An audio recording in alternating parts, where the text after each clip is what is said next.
I'll be having very interesting guests who have personal stories to tell to the world.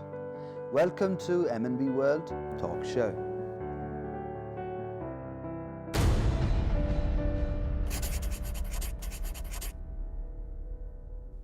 Hello there, welcome to MNB World Talk Show's brand new episode. My name is Bilhute Tumundemir. Today's guest is a very first person, a pioneer in biblical studies from Mongolia.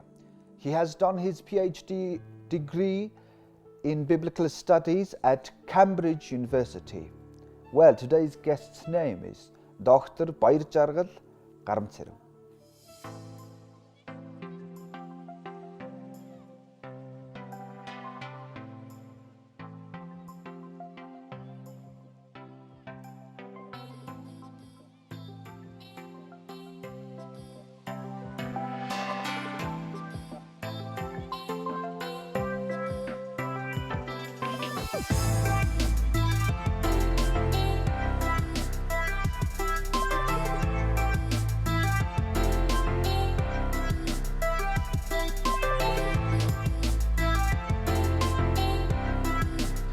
Well, thank you very much for receiving our invitation and coming to our studio. Thank you very much for inviting me. I'm glad to be here. Let's start from your childhood. You are the youngest child of your family from 4 kids, right? I believe. Yeah. Yeah. So what's the best memory of your childhood? I was the youngest of my in my family. I think the best memory probably is just watching my mom work. She used to do a lot of sewing. She used to do sewing for people and making dale, the traditional clothing. So I used to watch her, sit by her and just watch her do it, and then I think I learned a lot from that. Can you sew? Yes, I can. You can? Yeah. Do you do it Yes, in your today's life? Yes. Yep. Wow. On the contrary, have a very interesting background. You trained in gymnastics. You trained in gymnastics actually for 7 years, right? And you even worked in Circus as a gymnast. Yeah. Or acrobat. Yeah. Acrobat. So how did this acrobat turn into this scientist? What was the turning point? How was it transformed? Yeah, let me just talk about the gymnastics part. So, you know, when I was growing up, it was a normal thing for kids to go into try sports and arts and different things. So I was fortunate to get selected into gymnastics training. So it was almost like a professional training. So I did it for 7 years, but there was some period that I didn't go. I really enjoyed it. That really helped me physically, but also helped me to grow up as a person who can endure a lot of hardship, and it requires Well, a lot of. sports totally does give you that, right? Yes, so it was really good, and I really enjoy watching gymnastics now. But also then after, when the country was. Became an open economic democratic country, there was a lot of turmoil. And so it wasn't one option to go into circus, because it was one way of pursuing a career. And because you could, that would produce some income. So I did try some circus, and then but I wasn't there for a long time. It was just a half a year. So what I used to do was acrobat. Also with performance with camels. So I would jump over camels, doing somersaults over camels. It is very hard to believe you jumping over camels at this moment. That didn't last long, because I saw, pursuing something that requires more mental power was something good for me. Not something. But what was the turning point? Like that moment that really clicked, Because I think the circus is a really risky field. Okay. Because if you make a little mistake, and then that could bring a very big disaster, big injury. Right, right. So I thought, okay, I'm not that physically strong to go on for many years. So I thought, okay, it's better for me to pursue a more academic field, because in school I was good in school. I did really well in school. So my major was mathematics. So I thought, okay, I should pursue something in that area rather than pursuing, circus for too long. And then you started studying. Yeah, and then I banking. got into Institute of Finance and Economics, studying, majoring in banking.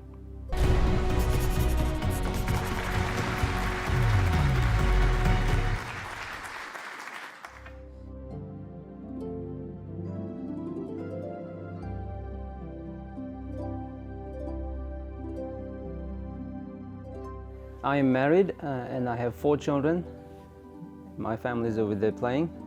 My wife is Yanja, and I have 4 children, and their names are Michelle, Ninjing, Taiveng, and Tsitsing. Because we lived 9 years out of Mongolia, they all have English names. It was easier for them to have a more familiar name in foreign countries. We lived 5 years in the USA, half a year in Israel, and 4 years in England. Our 2 youngest children were born outside of Mongolia. One was born in near Boston, Massachusetts. The youngest was born in Cambridge, England. Because we're a Christian family, we try to do things together, and we go to church together. We try to play together. Also, we emphasize on developing their skills, especially music. I started teaching our children very basics of piano to my oldest, and now all of our children play at different levels piano, and my oldest son also plays saxophone. So musical education has been a very important part of their growth and maturity, and even being able to perform in front of people and interact with people, work with a team. And this is very much contributes to their personal growth. It has been very interesting and different experience for us to live in Mongolia, but also outside of Mongolia. Because our children basically grew up outside of Mongolia, we always try to teach them Mongolian at home, wherever we were, whether in the US or England. My wife taught them Mongolian language, how to write Mongolian, how to read Mongolian, because we knew we will come back to Mongolia, so we did not forsake the Mongolian language aspect to our children. So it was easier for them to adjust back to Mongolia because they had some level of Mongolian language, but we try to continue to teach them, continue to encourage them improving their Mongolian language, and learning about the history, culture of Mongolia. And it's been a very good experience. It's very, very good to be back in Mongolia as a whole family, because they are Mongolians, and they must learn to live in this country, and then it is their home country.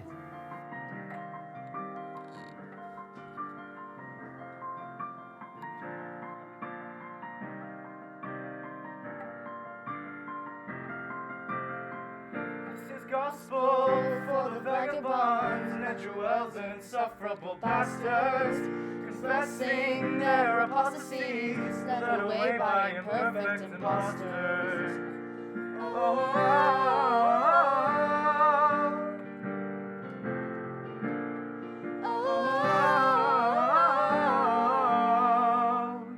Don't try to sleep to the end of the world and bury me alive, 'cause I won't give up without a fight. If you love me, let me go. If you love me, let me go.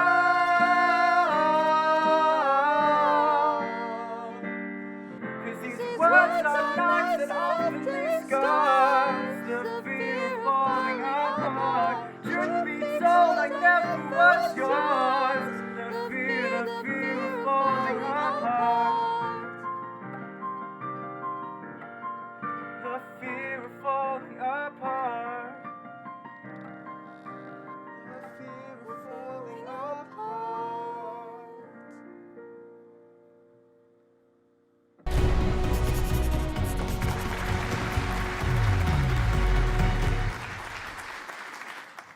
You're the first person of biblical studies from Mongolia, basically. You're a pioneer.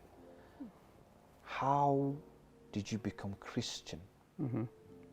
English was a major endeavor for me. So one way to learn English was to, talk to English speakers. So a classmate of mine told me that if you go to a church, you will find some foreigners and you will get some chance to practice your English. So that's the reason I went to church in 1992. 1992? Yeah. How many churches were there? I think at that time maybe about 3 or 4 only. Okay. Yeah. And then when I went to church, and I immediately told us, okay, I'm here to learn English. I approached the foreigner with my very limited English. I said, I'm here to learn English. Can you please spend some time with me? So then he pointed me to somebody else. Then he was very gracious enough to give me 1 hour each week. So I would 1 hour a week. 1 hour a week, just one meeting a week. And so I would spend time with him just talking about anything, what I did or what I studied.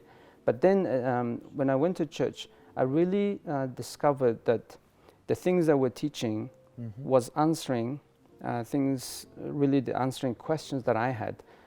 Big questions like, what is life about? Why am I here? Who brought me here? Who am I? Is there somebody who's greater, bigger, more powerful than ourselves? And is there a God? All these questions I had when I was growing up, and I was always searching for the answers. So then when I went to church, I saw the preaching and the teaching was answering all these big fundamental questions I had. So I thought, okay, let me read the New Testament. So I bought the New Testament, I read the New Testament. But at the same time, you were learning English, improving your English, right? Yeah, I was doing all this at the same time. I read the New Testament, I thought, okay, this really makes sense, and this is what I've been always wanting to find. And so I immediately became a Christian. I committed my life to God and said, okay, if God, you are real, I want to follow you. I want to, this is the way I want to live. And so I gave my life to Jesus, and so ever since then, since 1992, I've been a Christian. It has been a wonderful journey. Really, really well, life wonderful. is a journey, not a competition. I recently saw it on Facebook. That word, Yes. Right. Talking about Bible and Christianity, you have recently did a lecture on Christianity, and that the Bible is a very close religion to Mongolian history. Yeah. Can you tell us about the history very briefly? How is Mongolian history connected with Bible and Christianity, and since when, from the scientific perspective? Sure. Christianity started in the 1st century. So then, from about 5th century, there was a branch of Christianity called Church of the East. It's also called Nestorian Christianity. And then that kind of spread into the Central Asia through the Silk Road. So from the 7th and 8th century, there was a strong movement of Christianity coming to Asia. So that includes today's Mongolia. So then even there are some archaeological remains and artifacts that tells us about that the Christianity existed in this land already the Central Asian part. In Central Asia and in today's Mongolia already in the 7th and 8th century. And those findings are from what century? There's a one called Uruni inscription. It was discovered by famous scholar Ramstedt. It comes from 780 AD. 780 AD. 718 80. And so that's the 8th century. Right, 8th And century. so that this inscription is about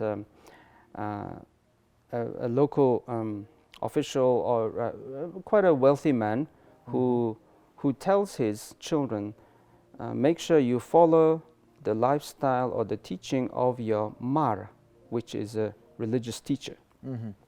And then he also mentions that he gave certain amount of animal and servants to the Mar, to this religious teacher. So that this already tells that Christianity was already established. It had a system of teacher and disciples, or teacher and the students, and it was already well known. It wasn't something brand new at that time. So that means it has a beginning much earlier. So then from the 7th, 8th century it goes, moves on in the Middle Ages, especially during the Mongol Empire period. Out of the 6 tribes that became the first Mongol, great Mongol state, 4 of them were known to have Christians. Christians within the tribes. The Christians within the tribes, or even they were known as Christian tribes. And so that means Christianity was already well established. There were Christians. We know many of the queens of the Mongol kings were Christians. And there was a church, there was a religious practices and prayers and churches. And very during the Mongolian Empire state, it is very well known that Mongolian Empire, the state of Mongolian Empire, had religious tolerance to the they had a right? policy of religious tolerance. That means whenever they conquered nations, they would allow them to practice their religions. Their beliefs, their religions. Oh, yeah. And they had a very flexible, tolerant policy. But that also allowed them to, especially many of these queens were Christians. They supported many of the Christian activities. And a few of the kings were known to to be Christians, or to be grown up in a very Christian family. Wow, interesting fact.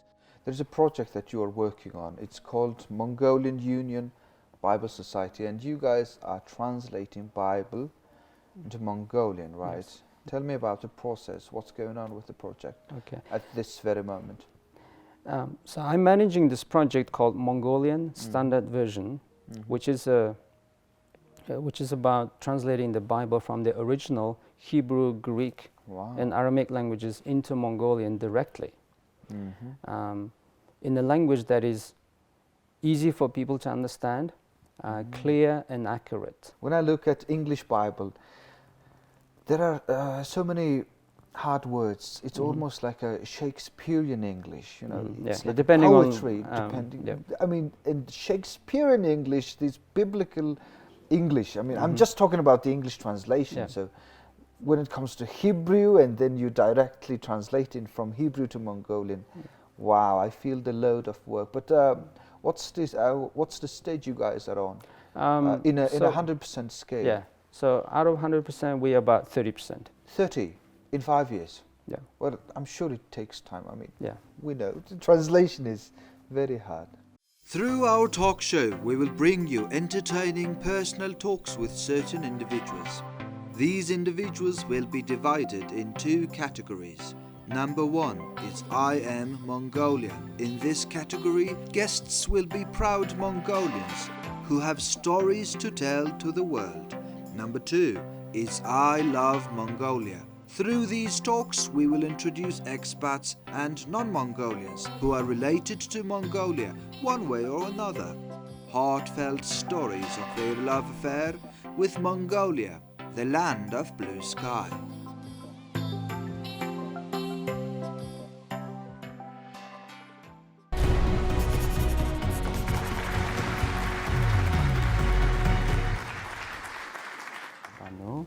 ביום הקריבו את זבחו יאכל, וממחרת והנותר ממנו יאכל.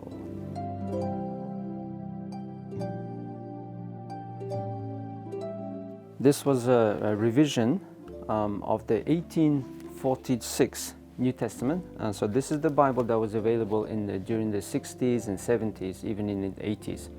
So even in the early 90s, when people were interested in studying the Bible, a few copies would be available or could be found in Mongolia.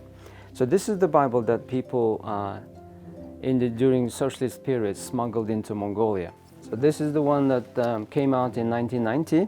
done by Mongolian Bible Society of Mongolia, and this was the Bible that was available in 1990 when the country opened up, and when churches started, people started reading this New Testament. Then we also have other Bibles in the Cyrillic alphabet, and also we have even a Bible now in the traditional Mongolian script, but this is for people living in Inner Mongolia in China. Then we also have a Bible for Buryat people. This is done by Bible Translation Institute in Moscow, and this is done in 2010. It's called Shin Khilse. This is the New Testament. So when we look at this Bible translation, many people are obviously involved. Bible translation is never a work of a single person. It's usually done by a team of translators, reviewers, checkers, and editors. Many people proofread it, many people test it out, and they make corrections. In the same line that the Mongolian Bible translation has a really rich history, and many missionaries as well as Mongolians were involved in the Bible translation process. So we're very thankful for all the people who've labored and worked and made such a tremendous effort in producing the Bible in Mongolian language.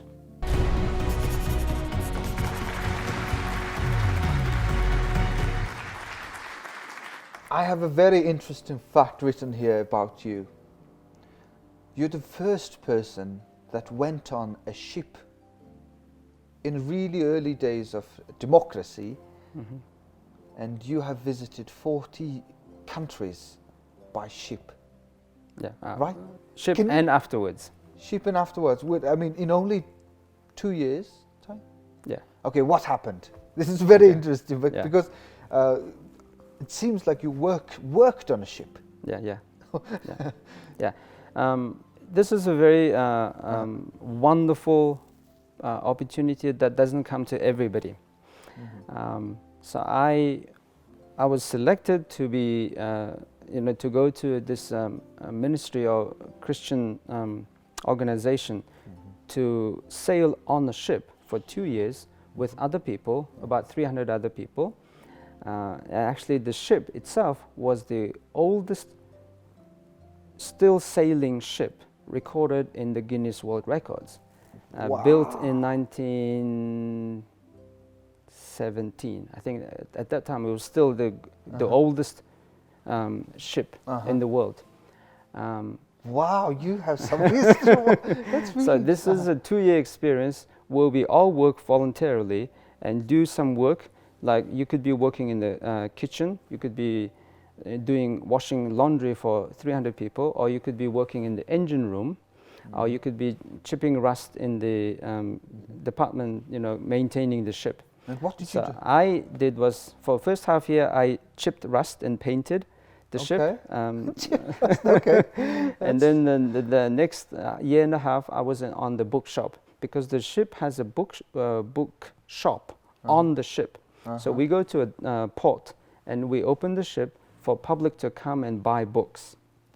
And so this is what I did. And so we traveled my journey. I went along with another Mongolian. So our first port was Cape Town in South Africa. And then from South Africa, we went to like Mozambique, Tanzania, and then into Indian Ocean, Sri Lanka, India, and then we went into Arab world. And you're still going with the Gulf area, on the ocean, right? By your ship. Visiting all the ports, and then from the Gulf coast went into the Red Sea. From the Red Sea,